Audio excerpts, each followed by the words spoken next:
May 1945. The date hangs in the air like a final exhalation, as if Berlin itself is holding its breath while the last fragments of the Third Reich crumble into dust.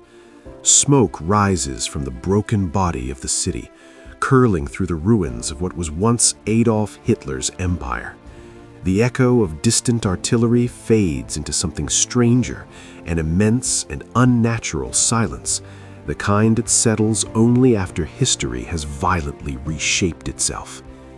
Beneath the city, in the subterranean maze of the Führer bunker, the man who had plunged Europe into darkness lies dead by his own hand, alongside the woman he had married just hours earlier. Their bodies are burned, half consumed, distorted beyond recognition. But while the Allies would seize the bunker, the corpse, the last symbols of his crumbling regime, one question, strange, haunting, unresolved, began to circulate through intelligence rooms and whispered briefings. What would happen to his bloodline? Even before Berlin fell, the idea of Hitler's family surviving beyond the Reich terrified Allied strategic planners, not because his relatives were powerful, most weren't, but because names could become symbols, symbols could become myths, and myths could spark new flames. A forgotten nephew in another continent, a half-sister tucked away in rural Austria, a cousin living under a different name, these possibilities carried chilling weight. For the war was ending, but ideologies, the deep, invisible kind, took much longer to die. And so the story of Hitler's family did not end with the man himself. It scattered into the shadows of post-war Europe and across the Atlantic, where intelligence agencies, denazification tribunals, and frightened civilians all sought answers. What remained were secrets, half-truths, buried testimonies, and lives forever marked by a surname that had become synonymous with terror. In the final weeks of the war, Allied intelligence teams were instructed to gather every surviving fragment of Hitler's personal history. It wasn't enough to defeat the man, they had to erase the possibility of a successor. That meant tracing bloodlines, interviewing relatives, decoding genealogical records the Nazis had tried to hide, and following trails that led far beyond Germany. As the Third Reich collapsed, documents were found in abandoned SS archives, some partially burned, some locked in safes sealed by officers who fled into the woods. Among these files were lists of Hitler's kin, their addresses, personal letters, even old photographs. The Allies discovered that Hitler's fear of weakness extended into his own heritage. He had gone to obsessive lengths to conceal branches of his family he found inconvenient, impoverished, or morally unfit by his own warped standards. Those individuals would soon find themselves hunted not by Nazis, but by victorious Allied investigators, each carrying orders stamped with urgency: locate, interrogate, assess potential threat. The first to enter the spotlight was his sister, Paula. She lived a strangely quiet life in the Austrian Alps, renting small rooms under false names, drifting from town to town, as if trying to outrun her own bloodline. She had long lived in the trembling orbit of her brother's infamy, never fully understanding the scale of his crimes, never daring to question him. She had changed her surname to Wolf, a name Adolf himself often used as an alias. When American forces located her in 1945, they found a woman who seemed fragile, detached, as though history had swept her into a cold psychological fog from which she couldn't emerge. Interrogators described her as polite but fearful, speaking of her brother with a mixture of loyalty, confusion, and denial. She was not a threat, the Allies concluded, but they also understood something deeper. Her life had been shattered long before the war ended, and her survival would always be overshadowed by a legacy she neither chose nor escaped. Hitler's half-brother, Alois Jr., had followed a very different path. A restless figure with a checkered past, he had traveled widely before the war, landing in Liverpool, where he married an Irish woman and worked as a waiter. When the First World War erupted, the British arrested him as an enemy alien. After his release, he returned to Germany, drifting between jobs, always carrying the weight of a name that drew suspicion long before it became infamous. By the time the Second World War began, Alois had opened a restaurant frequented by Nazi officials, a business connection that would later place him under intense Allied scrutiny. But his life held a secret far from Europe. He had fathered a child in England, a boy named William Patrick Hitler. That boy would grow into a man whose fate would take one of the most extraordinary and ironic turns in the entire war. William Patrick Hitler, Hitler's nephew, had lived in America before the war, and his relationship with his infamous uncle was strained, filled with distrust and veiled threats. In a twist that still astonishes historians, William Hitler approached U.S. intelligence at the onset of World War II with a proposition that sounded almost unreal. He wanted to serve in the American military. At first, his request was dismissed, but as the war deepened, high-ranking officials, desperate for psychological leverage and propaganda advantage against the Nazi leadership, revisited his application. After extensive background checks and months of debate at the highest levels of U.S. intelligence, William Hitler was cleared. He joined the U.S. Navy in 1944, serving as a medical corpsman. To protect him from Nazi retaliation, his service was classified, his movements concealed, his identity guarded with exceptional caution. The idea that Hitler's nephew fought for the Allies became one of the strangest footnotes of the war, whispered in intelligence circles like a curiosity too absurd to be real. But documents confirmed it, quietly filed away in the National Archives. William Patrick Hitler, the man with the most dangerous surname in the world, had helped the very nation his uncle tried to destroy. After the war, he changed his surname to Stuart Houston and disappeared into anonymity in the United States, raising children who avoided the public eye and entered ordinary professions. What haunted them was not guilt. They had no connection to their grandfather's crimes, but the knowledge that their very existence seemed like a historical contradiction. They lived quietly on Long Island, and by all accounts, they made a pact never to continue the Hitler bloodline beyond their generation. While the American nephew forged a new identity, another branch of the family remained entangled in the collapsing ruins of Nazi Germany. Among them were distant cousins whose names appeared in red ink annotations in intelligence files. Most were harmless, factory workers, clerks, farm laborers, but each had to be vetted.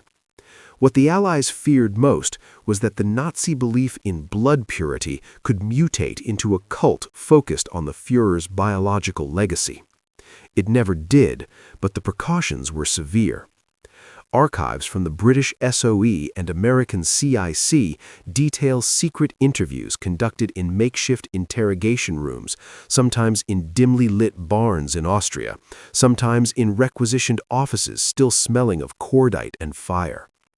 Many of Hitler's relatives were terrified, not of punishment, but of reprisals from civilians who had lost families, homes, and entire futures to the war. Some begged Allied soldiers to shield them. Others tried desperately to erase any trace of their lineage. One of the most tragic figures caught in this vortex was Hitler's half-sister Angela, mother of Geli Raubal, the young woman whose mysterious death in 1931 had cast a permanent shadow over Hitler's life. Angela herself had served as a housekeeper at Hitler's Berghof estate, where she lived in uneasy proximity to the inner circle of the Nazi leadership. She had seen the transformation of her half-brother into a dictator, but lacked the power to intervene. By the time Allied investigators reached her after the war, she was a frail woman burdened by memories she refused to discuss. She died in 1949, leaving behind unanswered questions that historians still debate. What did she know? What did she witness? And how much of the darkness that enveloped her family did she understand? But the story of Hitler's family after the war extends beyond genetics.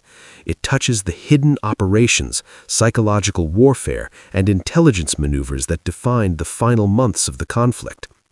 In 1945, fear, suspicion, and secrecy shaped every decision made by both Axis and Allied agencies. The Soviets believed, almost obsessively, that Hitler might have escaped and that family members could help lead the search for a supposed successor. Stalin ordered multiple covert operations to investigate Hitler's relatives, dispatching NKVD agents into Austria and southern Germany. Soviet files declassified decades later reveal chilling details. Agents searched isolated mountain homes, interrogated villagers, and collected rumors like fragments of a shattered mirror. They were looking not for facts, but for possibilities, anything that could justify the belief that Hitler's death had been staged. This paranoia spread through Soviet ranks for years, influencing propaganda and disinformation campaigns long after the Reich had vanished. Meanwhile, in the Western Allied zones, a different kind of investigation unfolded. Psychological analysts, some brought in from academia, others veterans of wartime intelligence, were tasked with understanding the mind of Hitler through the lens of his family. They constructed profiles, wrote assessments, and attempted to map the emotional dynamics of a family that had produced one of history's most destructive figures. These reports, some still buried in archives, reveal a portrait of a family fractured by poverty, instability, and emotional violence long before Hitler emerged as a political force. The Allies believed that these insights might help prevent future dictators. Whether they succeeded remains a question too complex to answer. The chaos of post-war Europe also created a strange phenomenon. Imposters, opportunists, and fugitives claiming falsely to be relatives of Hitler. Some sought protection, others sought privilege. Intelligence agencies had to sift truth from deception, verifying identities using fragments of documentation rescued from bombed-out offices. Several individuals were arrested and interrogated before being exposed as frauds. Their existence revealed something disturbing. The name Hitler, even in disgrace, carried a twisted magnetism capable of pulling desperate people into delusions or schemes for survival. The deepest mystery, however, lies not in false claims, but in the silence chosen by those who truly bore the Hitler name. Paula Hitler lived until 1960, withdrawing into isolation. She never married, never had children, never attempted to justify or condemn her brother. Her final years were spent under an assumed identity, living modestly, almost anonymously in a small room in Berchtesgaden. She avoided interviews, avoided publicity, avoided the world that had turned her brother into a monster. When she died, only a handful of people attended her funeral. Her story faded into the background of post-war Europe, overshadowed by larger narratives of reconstruction and accountability. Alois Jr., Hitler's half-brother, died in 1956 after years spent in relative obscurity. He had attempted to distance himself from Adolf, yet the stain of association remained. His children struggled with the legacy in different ways, some rejecting the past, others sinking into quiet shame. None embraced the ideology of the regime their infamous relative had led. But perhaps the most compelling story belongs to William Patrick Hitler, the American nephew who reinvented himself in the shadows of a new continent. After the war, he lived under a veil of secrecy so thick that neighbors didn't know his real name or lineage. His sons kept their pledge never to have children, effectively ending that branch of the Hitler bloodline.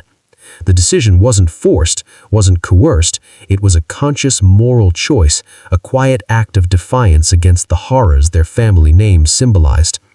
They lived their lives peacefully, their anonymity their shield. They held no interviews, wrote no memoirs, and avoided the growing number of journalists who tried to track them down. Their silence was their legacy. As Europe rebuilt itself from ashes, the story of Hitler's family became a psychological footnote in a world trying to understand how one man could command such devastation.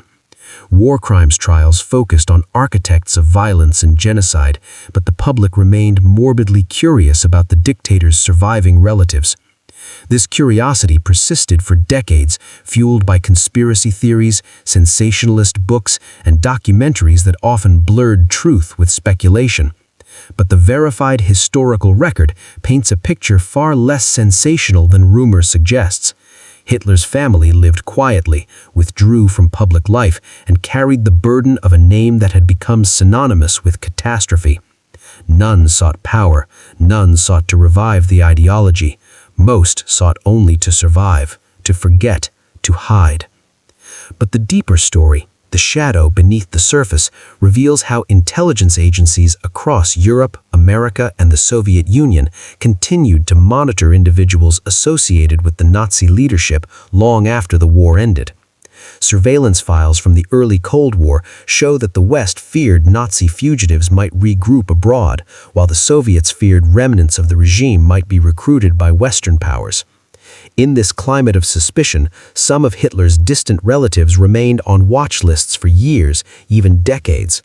Their names were flagged in immigration records, employment applications, and housing registers. The monitoring wasn't constant, but periodic, a reminder that the past was not fully buried.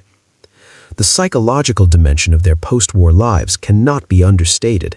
Imagine living with a name that reshaped history, one that invoked death, trauma, and destruction in every corner of the world. For Hitler's surviving family members, identity became a labyrinth. Some hid, some changed names, some emigrated, some disappeared, and all, in their own way, became ghosts of a lineage no one wished to continue. As the decades passed, the shadow of Hitler's family grew fainter, dispersed by time and the relentless movement of history. The last known close relatives grew old, retired, lived quietly, and died without public statements or revelations. They chose silence over spectacle, anonymity over infamy.